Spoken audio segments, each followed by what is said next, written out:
Hello and welcome back to the Notcast. Or if this is the first time you've ever watched one, hello and welcome to your first. This is number 276. I don't even know why I'm numbering them anymore.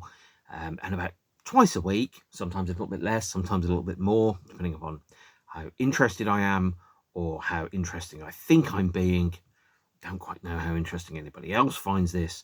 I talk about a record or a film or something. I don't tend to talk about politics because I think politics is quite divisive, and whilst I have very strong political opinions, I like to talk about things that make me happy, and politics doesn't make me happy, so I don't tend to talk about it too much. So today I am talking about, and I don't even know where it sits in the chronology, the most recent period of The Wedding Present. And by the most recent period I actually mean probably the past 5 years, which contributes a total of 7 kind of studio-ish albums and 18 singles and a 12-inch and a yet to be released live DVD and a whole bunch of other stuff. So this is the period called the 24 songs era of The Wedding Present, and I'm going to kind of pick this up probably starting around about March 2020.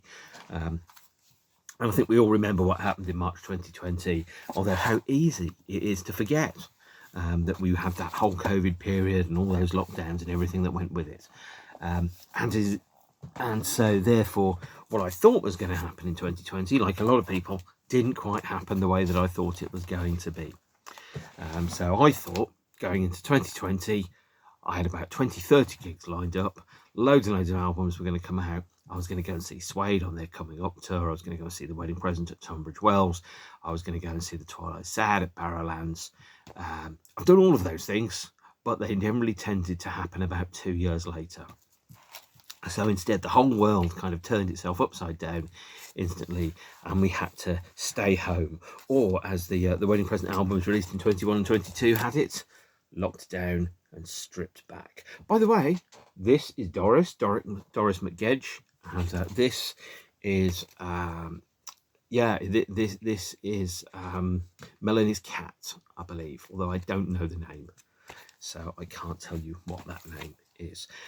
So here we go. So starting off, I think probably, as most of you who like The Wedding Present know, and there aren't that many people that like them because there's not that many people that watch the ones where I talk about The Wedding Present, is that the band writes songs often and regularly and then release them often and regularly. And the concept of locking oneself away to write an album is not generally hugely common, actually. I think for this band, they do a lot of touring and write songs here and there and everywhere. And certainly from my kind of perspective, and as I've kind of alluded to, I write songs and stuff, and I write them whenever a song falls into my head. I don't have a set period where I think, right, at 10 o'clock I'm going to write a song about a broken heart. It just kind of happens. And sometimes it happens when I'm walking down the street. Actually, I dreamt a song about 2 weeks ago, got up in the middle of the night, wrote the thing down on a pad, and did a little bit of recording. And then, yeah, it's still there. I need to polish it off, but at least that thing exists. It's really weird because when a song kind of appears fully formed in your brain, you try and catch it, and it feels, I think, a little bit like, almost like you're a radio and you're tuned into what's happening around you, and you kind of pull the song as it comes out there by pressing records on the tape deck. I'm old now, that's how people talk. And that's kind of how it works. Really, really weird. So the idea of me sitting down and or anybody actually, I think creative, sitting down and going, I'm going to write a song today, for me, completely alien to how I treat creative activity. Creative activity comes in short bursts, and you have to grab it while it's there before it's gone. I remember one point, actually, I started thinking about something whilst I was walking from the train station to home, and as soon as I came in, I had to write it down, or I had to record it, which is awkward from a compulsion point of view, because sometimes, especially, I don't know if I've got ADHD or ADD or anything like that, or autism. I suspect, depending on who you talk to, I may or may not have it. When that idea appears, it becomes something that just blocks out everything else that you've got right in front of you. You have to capture that moment whilst it's happening, and then you have to go with it. and once you've captured it, you can forget it, and you can clear the space right in front of your eyes, and you can put other things in front of it. So the Wedding Present wrote and recorded a number of songs and quite a bit of material, and kind of accumulated things over time. So, for example, they did radio sessions. So the first thing that they did is, by the way, they very recently announced the release of the album configuration of the 24 Songs project. So coming out, I think, on the 19th of May 2023, a triple vinyl version of these 24 songs, which actually contains 24 songs plus 5 bonus tracks, and also a version that features CDs and a DVD of a live show in Hove in January 2022, alongside making of kind of videos. And the 5 bonus tracks are where I'm going to pick this up from a chronological perspective. So the 5 bonus tracks include the Wedding Present contribution to this split single by the Wedding Present and Cinerama, which was this one's number 293 of a limited edition, and was, I believe, released in 2018, and it features a cover version of White Riot by on clear vinyl, White Riot by The Clash, and The Name of the Game by ABBA on the B side, although it is almost entirely the same people performing the same material. So that is the first track that appears on the release. The next one that we have is taken from the kind of interregnum single released by the Wedding Present, also in 2018. This got a 7-inch and a 10-inch release, and the version that's on the album is the version that's taken from the Japanese version of the 7-inch single, which is Jump In, The Water's Fine, backed with Panama. And Panama, by the way, opens with the line, a man, a plan, a canal, Panama, which of course is the same forward as it is backwards. Features a lyric sheet and a slightly different mix with the spoken word intro on side A of the 7-inch, and the track Panama on the B side. This 7-inch was limited to 300 copies. I don't know if it's numbered. If it is, I haven't been able to find it yet, but I ordered it off the band, and this is there's a version of the 7-inch that was released in Japan. In the UK, Jump In, The Water's Fine and Panama had a slightly different mix, this time without the spoken word introduction, was a 7-inch single, which is here, featuring a photograph of, or a painting more correctly, of I think it was probably Saturn V, I think, and comes on a 7-inch vinyl. There's also a picture disc, but that's downstairs, and for me to show you the picture disc, I have to press pause, go downstairs, pick this 10-inch out of my list of things, and then kind of bring it back. I don't really feel like doing that, so I'm not going to do that, although it was the first Wedding Present picture disc. And here is the Jump In, The Water's Fine and Panama as a black vinyl 7-inch, with again a lyric in sheet that goes in it. So those are tracks 1, 2 and 3 out of the 5 bonus tracks that are on 24 songs plus 5 on the Super Deluxe edition. Track 4 is a new cover version of a Ukrainian track recorded with, I think, the band's former guitarist Peter, who is Ukrainian, obviously going back to the band's Ukrainian period from 1989. And then track 5 was released separately. It is a remix of a track, one of the few official Wedding Present remixes that has been released. And so I think it's the first 12-inch release which has come out since 1994, I think. The last time I think there was a 12-inch was, I think, Yeah, or It's a Gas.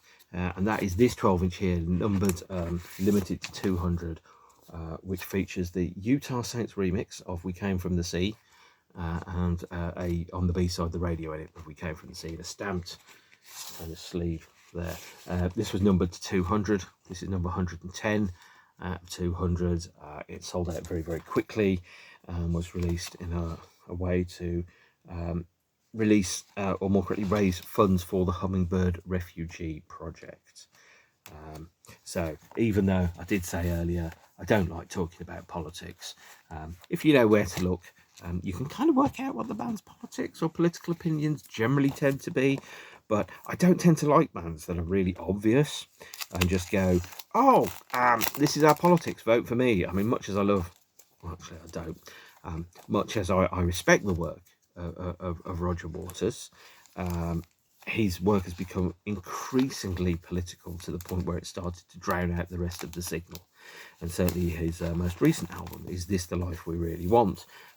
You can't now listen to it without thinking about it in the context of being a party political broadcast by the Rock Party. Is probably the best way of describing it. So the band has started playing some extra songs. So they were playing Jump in the Water's Fine, Panama, Don't Ask Me, a number of other songs they added. I think We Should Be Together to the set list in late 2019. They recorded a session for the Sean Keaveney show on the 5th of August 2019, which I don't think is broadcast anymore, which was released as a 7-inch single. Here it is, the Sean Keaveney session. And this features Don't Ask Me and Panama on the A side and No on the B side. No taken from the album Bizarro, which the band toured for its 30th anniversary in 2019. And this featured the lineup of Dave Gedge, Melanie Howard, Danielle Wadey on guitar and Charles on drums.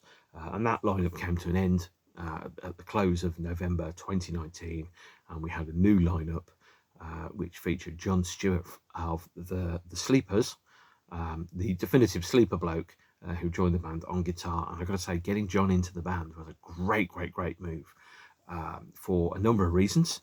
I think the first and main reason, in my opinion, is that John, having been a fan of The Wedding Present for a number of years before he joined, had an understanding, in a way which I think maybe some other members who joined the group hadn't had, of the qualities that made something The Wedding Present and not. And was also, I think, probably felt more assertive in his musical vision, more experienced, and was able to then push back and to say, oh, I think we should do this or we should do that. I mean, certainly as soon as I heard or saw any of the footage of John in the band, I was like, oh, what a great choice. I would never have picked John out and said, oh, he should be in the band. But as soon as somebody said, oh, John's joined The Wedding Present, I'm like, of course, what a brilliant idea. And I think with him and Mel on bass, I'm sorry, I forgot the drummer's name. Sorry, man. I think it's Nick on drums. It just felt to me like that's the best version of The Wedding Present that there has been for quite a while. And not to disparage any of the other lineups who are strong and very, very good in their own ways, my personal preference really leans towards the version of the band that exists at the moment. So with the touring plans for 2020, pardon me, so the band's touring plans for 2020 were originally to play a number of weekends and to play a number of relatively low-profile shows alongside some festival slots, whilst the band recorded their next LP. A thing called COVID-19 happened, and that stopped everything. So concerts stopped, record releases became very sporadic. Everybody moved towards online streaming for a period of time because there really couldn't be shows. There was a time when we weren't sure if we were going to sit or stand in the same room as the bands that had changed and saved our lives. We didn't know if we were ever going to experience that again. So then being able to be in that room and to be able to experience live music again was incredible. It was like we'd lost something that we'd ever had. The nearest way I can think of it in terms of analogy, it's kind of like if you'd lost your virginity for the second time, because I mean, certainly for me, I wasn't sure I was going to say this, but I think I was. In the time before I started having relationships, it was something that I wanted to experience. I wanted to experience it for a long time, and I wanted to experience it quite acutely and quite strongly. So not being able to go to shows, not being able to see the bands that I loved, because that had been the main part of my social life for so long, not being able to see the bands that I loved suddenly felt as if I'd had a part of my life taken away from me. And I wasn't ever sure that was going to come back. Nobody was ever sure that was going to come back for a period of time. We really hoped it was, but we weren't sure. So the time after that, when we started to go to see bands again, it felt like, you know, a rebirth of a way of life. And of course, you don't go into a situation then come out the other side and be exactly the same. You come out the other side, you're different, you're changed, you're more experienced. And so for probably the next 18 months, from about March 2020 through to August 21, certainly for me, I really felt that everything was happening on a screen. You know, I didn't see most of my friends for 18 months or so.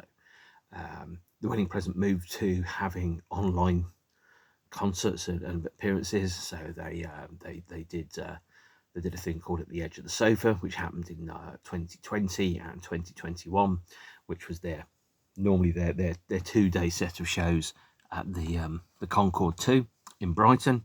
But that went online, so you could see the band perform live. They performed a series of recordings which they were called Lockdown and Stripback, which effectively were each member of the band performing in their own home studios and were then put together and broadcast as videos, which later became the two parts of this album, Lockdown and Stripped Back. An unexpected Wedding Present album release, but a very welcome one, I think. One which, by the sounds of it, U2 may have copied for their Songs of Surrender album, which was released yesterday and still hasn't arrived in the post. So I can't give you a review of that. So the band performed 13, 14 songs, maybe. There are 12 on Lockdown Stripped Back Volume 1. There are, I think, 12 on Lockdown Stripped Back Volume 2, which are effectively nice Wedding Present albums to have, but not necessarily essential ones, but are a key part of the band's kind of configuration of work. They also did, I think, 3 shows recorded in Brighton that were on pay-to-view web streams on YouTube. One at the Oosh Studios on the 10th of October 2020. Another one at an unnamed studio on the 13th of March 21. And the last one at St. Bartholomew's Church, which I think is the tallest church in Britain in terms of the tallest church roof, which happened on the 29th of May 2021 as well. They also broadcast At the Edge of the Sofa Part 2 on the 14th of August 21. They broadcast the 24 songs launch event from Hove's Old Market on the 23rd of June 22, and they also played a matinee show on the 24th of June 22. I went to that show, the matinee show, and I absolutely loved it. One of my favourite Wedding Present shows. And then finally broadcast At the Edge of the Sea, the first of the in-person festivals since 2019, on the 13th of August 22. And I went to that show as well, and that was brilliant. So it's fair to say, if you go to a Wedding Present gig in the south of Britain or in London, you stand a very good chance of bumping into me. Aren't you lucky? If you want to avoid me, just don't talk to me, because you know what I look like. I don't know what you look like, because I don't know who watches these things. So we had the Sean Keaveney session. The 7-inch was released for Record Store Day in September 2020, a year after the session was broadcast and performed. This was the first place you could get an official release of Don't Ask Me. And then the band also released, I think, another 7-inch single the same day, although it wasn't really the same day.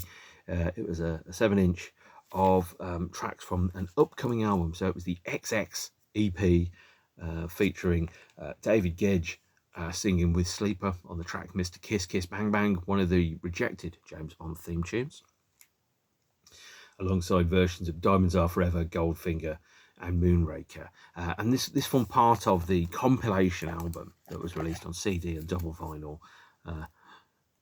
Not From Where I'm Standing, which is a line that appears in 2 James Bond films. One is The Man with the Golden Gun, the other one I don't remember. But this 7-inch featured David singing with Sleeper, one of his rare solo appearances on Mr. Kiss Kiss Bang Bang. And then finally on the Not From Where I'm Standing CD, which was released late in 2020, I believe, features Wedding Present alumni, former members and related people doing James Bond cover versions. So this features a number of tracks with the direct recordings by members of the band. So we've got You Only Live Twice by The Wedding Present, which had been recorded for a Mark Riley session on one of the many Mark Riley albums that were released. Let me just quickly check which one. Yep, number 3 features You Only Live Twice, recorded by The Wedding Present in 2015. And this one actually, also on number 4, features Jump in the Water's Fine and Panama, taken now from 24 songs. So these kind of session albums are, I think, absolutely brilliant recordings which capture the live version of The Wedding Present recorded in a studio environment, effectively demos of upcoming things. Absolutely great records, by the way. I strongly recommend them. But for a band that hasn't released a studio album since 2016, there's seven studio albums that I think the band have released in the meantime. Just not all full of new songs. Obviously, one of these being Not From Where I'm Standing. Now this features the definitive Wedding Present version of You Only Live Twice, which looks to be been recorded in 2015. Alongside David Gedge singing on Mr. Kiss Kiss Bang Bang, which is on there. And we have All the Time in the World, one of the loveliest songs of all time, which was a solo track recorded by David Gedge. So there's 3 Gedge vocals, possibly more actually. One of the other tracks was a cover version of Duran Duran's A View to a Kill, which was also released as a 7-inch single for Record Store Day. I think this time in 2021, featuring Terry DeCastro performing her version of A View to a Kill, and on the B-side, her version of The Wedding Present's Spangle, which is a song which is underrated in the Wedding Present body of work, I think it's fair to say.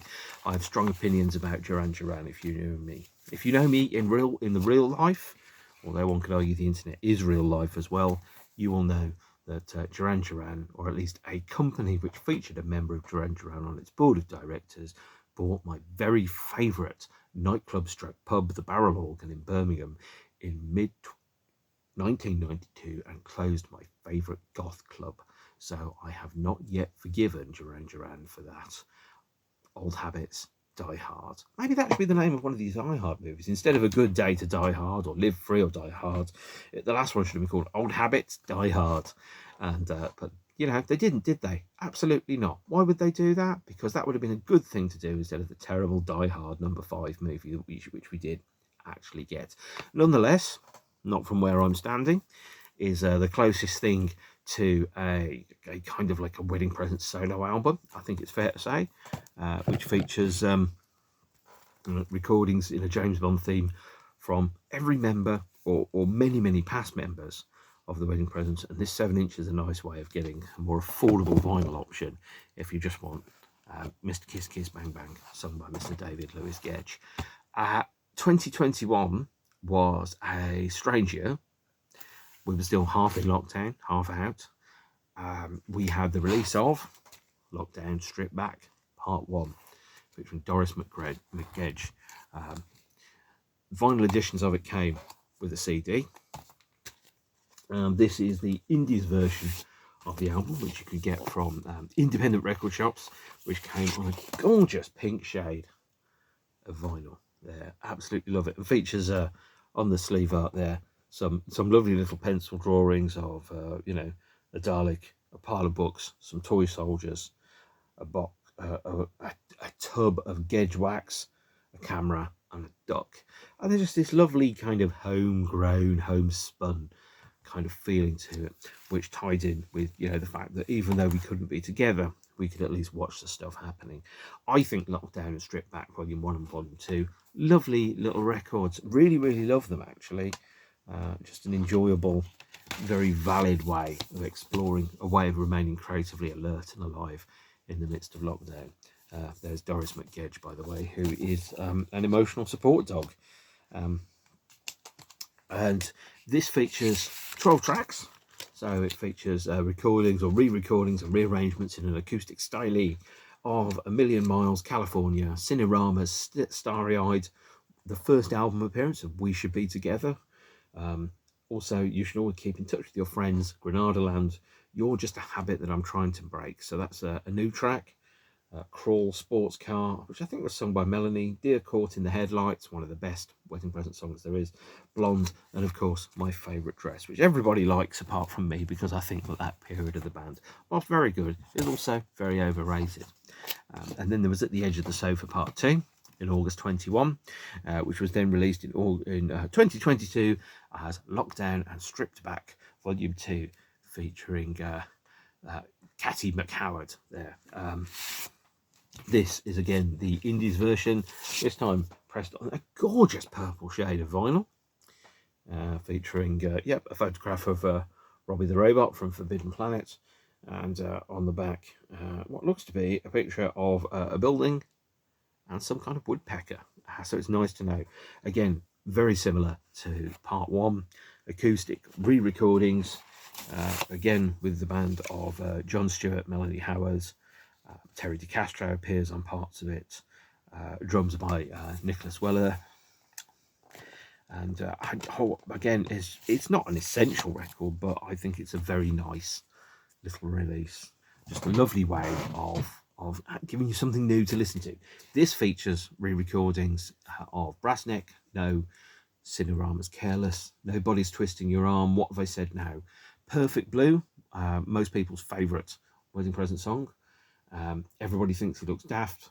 That would only happen in a movie, getting its first LP release. At the Edge of the Sea, Blue Eyes, Dare and Octopussy.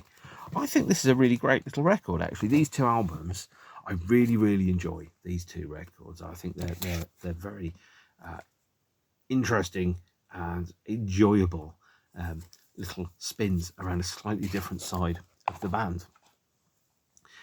This was followed up by an announcement in late 2021 of the 24 Songs project, following on the 30th anniversary from the hit parade of a new 7-inch single every month, limited one-time pressing that you could get, featuring 2 new and previously unreleased wedding present songs, including covers and B-sides.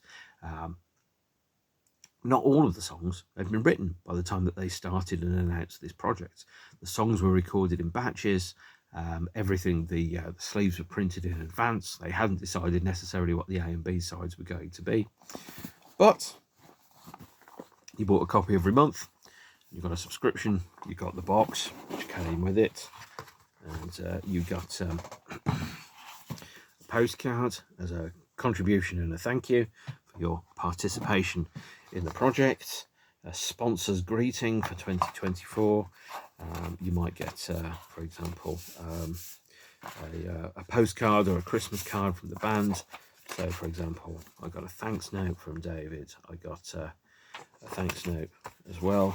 I got a handwritten card. Many thanks from Melanie. Thank you, Melanie.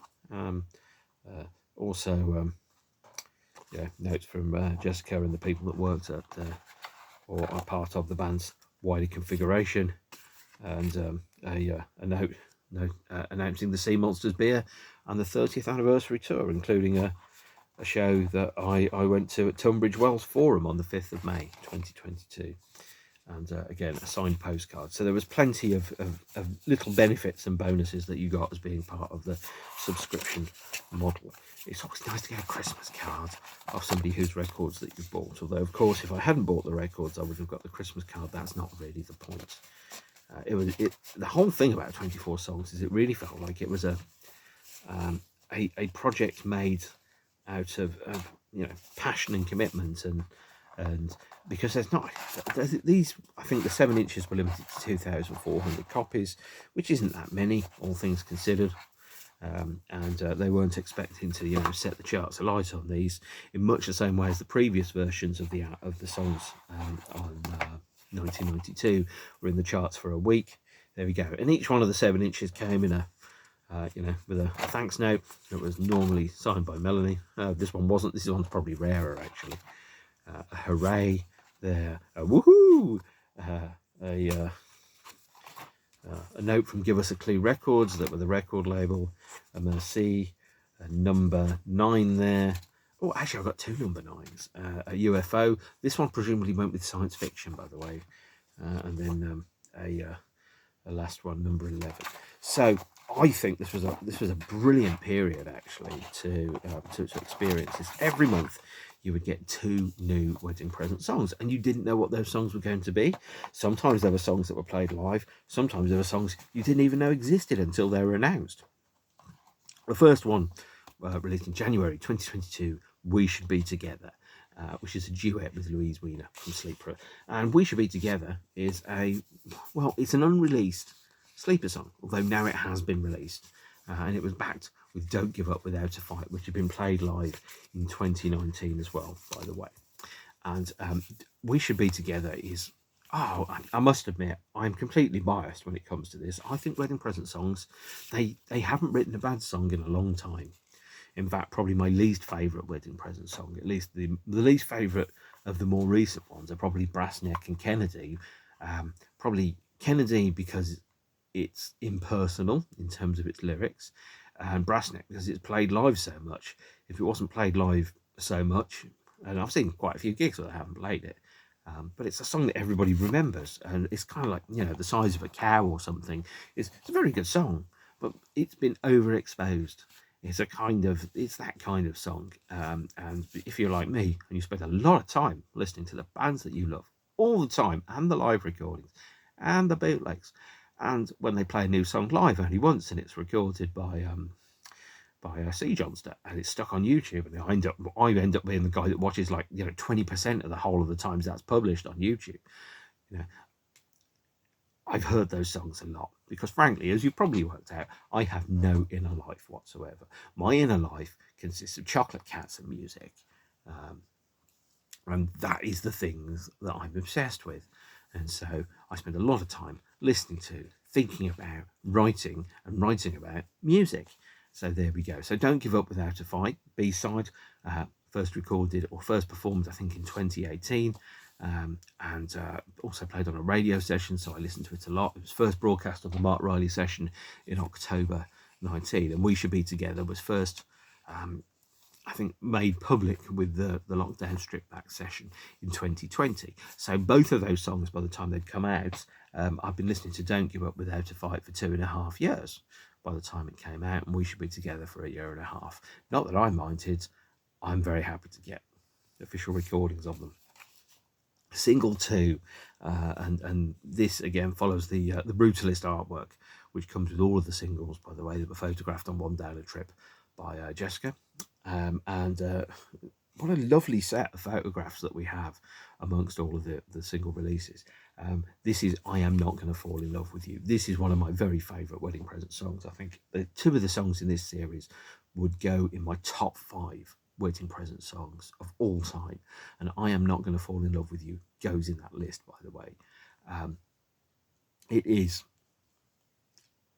I think, it very consciously kind of revisits from a modern prism the type of songwriting that we had from the period of songs like Take Me, Dalliance, Octopussy, Heather, a song that starts in one direction and then kind of turns into this huge mammoth of sound and exploration. My Bloody Valentine, when they played live, I bet you didn't think I was going to go there, had a section in their shows called the Holocaust section, which was effectively a period of an undetermined amount of time where the band would just explore endless intricate variations upon the same riff, to find a conclusion. It appears a little bit in Take Me, it appears a little bit in things like Bewitched and Interstate 5 and Dalliance, some of the songs off Seamonsters. And I Am Not Going to Fall in Love with You feels to me like it's a song that's a continuation of that approach. You can really hear that the song has 2 parts. One is that conventional verse, chorus, bridge, verse, chorus, chorus kind of approach. The second one is just this section where the song explores the endless permutations of riffing that you can go out of that, and kind of goes in and out and in and out before it finally exhausts itself, like some kind of musical version of a Jenga tower. And it's a monster live. The LP version of 24 songs, which I've barely touched upon so far, will contain the full-length version of it as the opening track on 24 songs. And I Am Not Going to Fall in Love with You is wonderful. I just absolutely love it. It's one of my favourite wedding present songs of all time, and it's a song, like a lot of the songs from this period, about or exploring the dynamics and power balance that you have in relationships, good and bad and ugly, around kind of desire and control and surrender and dominance and submission, all those type of things. And it's absolutely fascinating to listen to all of these songs from an adult perspective, because a lot of songs, when people write songs, they go, "Ah, baby, I love you, I miss you, I hate you, I want you back," etc. Pretty sure there's songs with all of those names on there. Not in the Wedding Presents catalogue, because obviously they approach it from a slightly different perspective. But writing about relationships from an adult perspective as opposed to a juvenile perspective. And I'm thinking about, for example, Martin Gore's songs on Depeche Mode's A Broken Frame album. Some of those were written when he was 13 or 14. Those are songs around love and relationships as an abstract concept that doesn't necessarily fully exist as a reality. So there's no learned experience in there. These are songs that are written from the perspective of an older human looking at relationships that he's seeing that are happening around him or that he's experiencing, and kind of extrapolating out of that from that idea of what would happen if I felt like this? What would happen if this happened? How would I approach this? What would I say if I saw that, for example? And it's an endless and infinite pool of possibilities that you can explore when you write songs as an adult about the dynamics and operations of relationships. If you were to read my song lyrics, you would think I'd had my heart broken 24,000 times. It's not strictly true. I think I had it broken twice. But oh wow, if you get 12,000 songs out of each one of those, that's a good hit rate, isn't it? But this is probably the same kind of thing that we've got here. The B-side of I Am Not Going to Fall in Love With You is a song from Under the Floorboards, a song which I think is by Magazine. It has been covered by Morrissey, but with all due respect, The Wedding Present do it and did it better. And it's a great song. It's a very northern song. I think it's a song that if you don't come from a rainy northern-ish part of Britain or Midlands-ish part of Britain, you can't always necessarily associate with it. If you come from, say, Portugal, sorry people in Portugal, you may not associate with the song from Under the Floorboards quite as well. And a song from Under the Floorboards was first recorded by The Wedding Present in October 2019 for the Mark Riley session. So again, that's a song that I've been listening to for 2 and a bit years before it came out. Single 3, released in March, is Go Go Go, backed with La La La. And I love the thematic kind of approach to this, the idea that each one of the inner sleeves are a slightly different colour, and that the details of the song are really only printed on the on the label.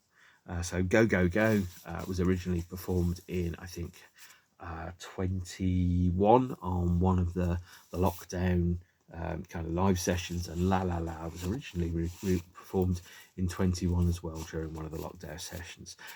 So also, look at that. Doesn't that remind you a little bit of that Beatles LP cover, but from a slightly different angle? It's not the same place. It just looks like that looks suspiciously like an office building near Barbican. The fourth in a series of sessions is Monochrome, and Monochrome, again performed in 2021 for the first time, was backed with You're Just a Habit That I'm Trying to Break. Again performed for the first time and released for the first time on the lockdown Stripback session in 2020. And some of these singles, you kind of think, well, they're good songs, but they're not necessarily, grab you by the throat, stunning single classics. This is not the world that the Wedding Present are operating in. The idea of getting a number one single being on top of the pops, not that it exists anymore or anything like that. This isn't the world that these songs exist in. What we're looking at is the single as an art form, a delivery mechanism for 2 songs at 45 RPM, total length about 8 minutes. It's a little succinct package of songs that are put together that work well and complement each other as parts of, flip sides of, 2 sides of the same coin. They tell a story, these 2 songs together, and they're chosen for a reason and not just because they were the songs that were necessarily available. Song 5, or more correctly, single 5, released May 22, is X Marks the Spot. And X Marks the Spot was recorded and written in early 22, so it was completely new to most people when it came out. With the band had a stunt guitarist for a short period of time. John was touring with Sleeper, so Samuel Beer Pierce rehearsed with the band and wrote this song, X Marks the Spot. And X Marks the Spot is, I think, it's a again, a wonderful song, actually, because again, it takes those themes of approaching the issues that you have inside a relationship and just details them from a slightly different perspective. So the opening lyric is like, X marked the spot where we parted as friends. That is the point where you kind of go, because remember, relationships have a geography, they have locations. There are places where if I think of that place, I think not of anything but the thing that happened at that exact place. So, for example, a balcony in Wolverhampton is where I met the woman that made my life very difficult for a number of years. A field in Reading is where I met somebody that I wish I hadn't met. You know, an airport is where I met somebody else. A gig was where I met somebody else. You know, a spot at a bar is where I met somebody else. A wall outside a venue is where I, said hello to somebody that, as it turned out, I didn't know at the time I was going to go and fall in love with. That's where X marks the spot where all these things happen. Every relationship has its mythology, it has its imagery, it has its in-jokes, it has its geography. There was a relationship where if I mentioned the name of a certain film, that would be an in-joke, because we would have memories of the thing that happened. That film was very boring, by the way, but that's not necessarily the point. X marks a spot where we parted as friends, the part where everything started to change. And the B-side of this is a track called Strike, which you may or may not remember, because I haven't mentioned it so far, was released under a different name as Don't Ask Me on the October 2019 Sean Keaveney session.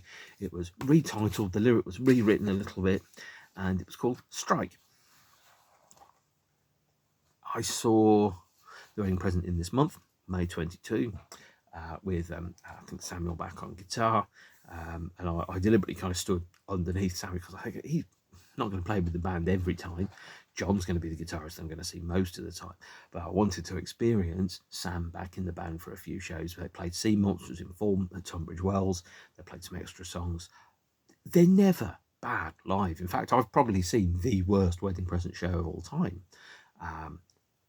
which was Tunbridge Wells in 2014 or 2013 with a new lineup that hadn't rehearsed enough.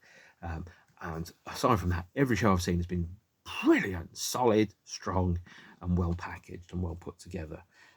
Track 6, single 6, released in June 2022, was Once Bitten, which was first played in 2020 during one of the sessions, and Kaplunk. Again, great little songs, worked very, very well as a 7-inch. Number 7 is We Interrupt This Program, backed with Telemark. We Interrupt This Program was first played live in November 21 on the Seamonsters tour with John and Nick on drums, and then Telemark, the B-side, was this is an alternate arrangement of Telemark to the version that lots of people will know. Telemark was first heard at the Mark Riley session in October 2019, and the vocal has been completely reconfigured and redesigned, and so the vocals for Telemark on the recorded version are spoken, and the vocals for Telemark on the radio session version are sung. And because I had listened with the Mark Riley session version for 2.5 years before it had come out, when it did come out, I put the record on and I was like, oh, this isn't what I was expecting. And then sometimes you remember that actually the record is right, and when the band play it live, that's where they're getting it wrong. So we have to kind of untangle from those perspectives and learned understanding and expectations of what a song would be. Number 8, Each Time You Open Your Eyes, released in August 22, the summer where, or more correctly, the month where the band played the first of the At the Edge of the Sea shows for a while, backed with That Would Only Happen in a Movie. And That Would Only Happen in a Movie was on the Lockdown and Stripback 2021 session, so it was familiar to train spotters like me, whereas Each Time You Open Your Eyes had first been played live in November 21 on the Seamonsters tour, and is a less obvious, more rewarding song because it shows repeated listens to it. We'll kind of show you what it is. Lovely love song. Nobody writes a love song as well as David Gedge. Good God, nobody ever does. Max Martin might think he does. You don't, mate. You absolutely don't. And single 9 is We All Came From the Sea, backed with Summer. Summer was first played at the Edge of the Sea show, where they played Seamonsters on the 13th of August 21, and it's When We All Came From the Sea is kind of like a new sound for the band. So you wouldn't think necessarily when you're 35 or 37 years in that you'd be doing something new. But We All Came From the Sea has a kind of chunky, kind of funky, almost kind of chic stroke, kind of Nile Rodgers kind of approach to rhythm and structure, which you wouldn't necessarily expect. Normally, you kind of think Wedding Present, you think, white boy indie guitars, broken hearts, yada, yada, yada, that type of thing. Whereas especially for We All Came From the Sea, and to an extent Summer as well, they are more funky, more danceable. And I really, really like it, because what it does say is not that the band have a template and you've got to think in it, if it's me and your granny on bongos, it's the Fall. That's not how the approach is at all. The songs, and there's an openness to that, is that each member of the band can bring into the band their ideas, their approaches, and their influences, which means they're always the same and always different at the same time. And it's very rewarding to have. I really think that's absolutely great. And of course, there was the 12-inch single, which had the Utah Saints remix there, which is on the 24 songs LP release that comes out in a couple of months. Single 10, Astronomic, backed with Who Done It. Not songs I know particularly well, because neither of them had been played live before release, at least not in any major or substantial way, but they fit very well in terms of context of the 7 inches, and also, by the way, the LP has a different configuration, a different running order, so it's not single A, single B, single 2, single 2A, single 2B, single 3A, single 3B, that type of thing. It's not like that at all. It's been resequenced for LP release, and I've listened to the LP version, or more correctly, the LP running order of it, and it really works. It puts the songs in a different order. Now, this is single 11, released in November 2022, and it is science fiction. Science fiction is one of the very best wedding present songs. This goes in my top 5 wedding present songs of all time. One of my favourite love songs ever written. The idea that the aliens have landed, and I don't know how they planned it, but this, and then nothing was the same again. That lyric about, they say, take us to your leader, the usual procedure, etc. And then there's that lyric about what happens after you break up with somebody. Now, in this song, as I've mentioned in a previous episode, David Gedge, from a lyrical perspective, throws this brilliant curveball in. The day after you left me, aliens landed and revealed themselves to us, and I still had to go to work, and I had to get dressed, and I had to eat food, and I had to watch television, and I had to do all the normal things, but you weren't there, and I would do anything to stop myself from thinking about you. It's a metaphor for the idea of aliens landing, derailing our lives. So all the things that we had thought and had taken for granted, the security of a relationship, the grounding of that, the concrete elements of it, to then go, that's not what it was. That metaphor of the aliens landing kind of working in the same way as completely derailing the established and understood path that you thought your life would take. The flip side of that being that, I now have to live with this knowledge that what I thought was one way of life isn't the way of life anymore.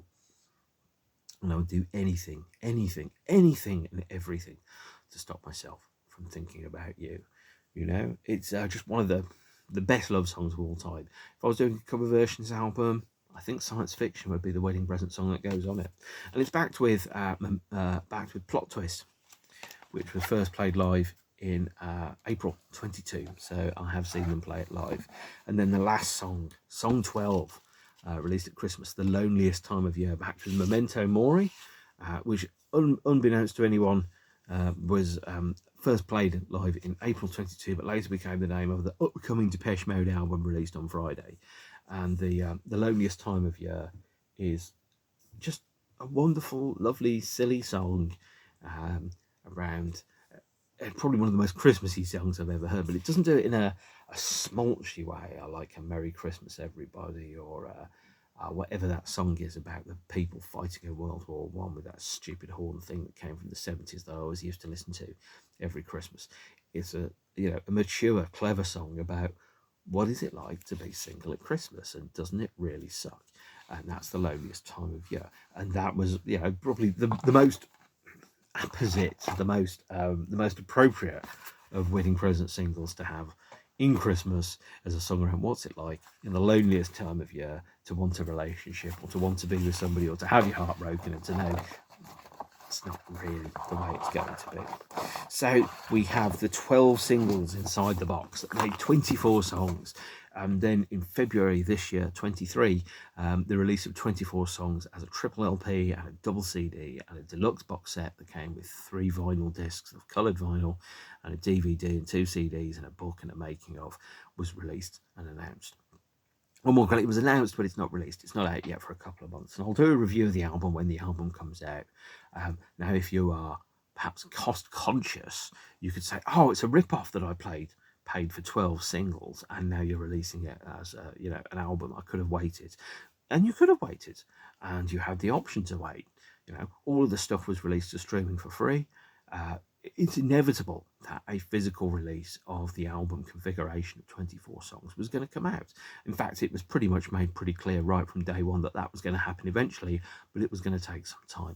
But now what we have is that the 24 songs period effectively covers 2022 for the singles, 23 for the album. And you get to experience the songs as a whole on CD and LP. And of course, when that comes out, I'll review it. And at the time that comes out, I'll also talk about the printed books, Something We Leave Behind, and the book of the people's history of the wedding present, the way in which people talk about songs that have specific meaning to them, which sit inside the wedding present canon, and the meaning that those songs have, as well as the Tales from the Wedding Present graphic novels, or graphic, short graphic novels which tell fragments from the life and times of the wedding present in a graphic form. But that is for another episode. That brings us up to speed so far today with 24 songs, with Lockdown, Stripped Back, Une and Deux, and of course with the where is it now? The rather fantastic Not From Where I'm Standing release. So that has been like a very quick tour through the past 3 to 4 years of the life of being a wedding present fan. One thing I will say about the wedding present, and I absolutely really, really love this, is that the band have never taken extended periods of silence or inactivity. Even when we've been forced to stay at home and not do any shows, there's always been some degree of activity, because making music is not just a job, it's a vocation. It's something that you can do if you are successful and able to fund it in a way that many people don't get an opportunity to do so. And I get the impression that for the wedding present, at least, is that privilege is not taken for granted, nor is it taken lightly. It's a serious opportunity, and there's always something which needs to be done, or there's always more in the story to be told. And the stories, it still feels like there's a lot of life left in the band, but there you are. So that is the wedding presents, Lockdown, Stripped Back, Not From Where I'm Standing, 24 songs, radio sessions, 19 singles, including a 12-inch Utah Saints remix, and of course a t-shirt. The album 24 songs comes out on the 19th of May. If you haven't heard any of the songs on here and you like the wedding present, order a copy. You will not be disappointed. Also, Lockdown, Stripped Back parts 1 and 2. I think they're really, really good. And it's certainly, in the oldie days, you get those songs on the B-sides of 12 inches and CD singles that have been formatted to the moon and back. Now you get them all on an LP. So I'm going to wrap up here. It is Saturday, 18th of March, 2023. Take care of yourselves and each other. Stay beautiful. I will see you soon. Okay. Bye.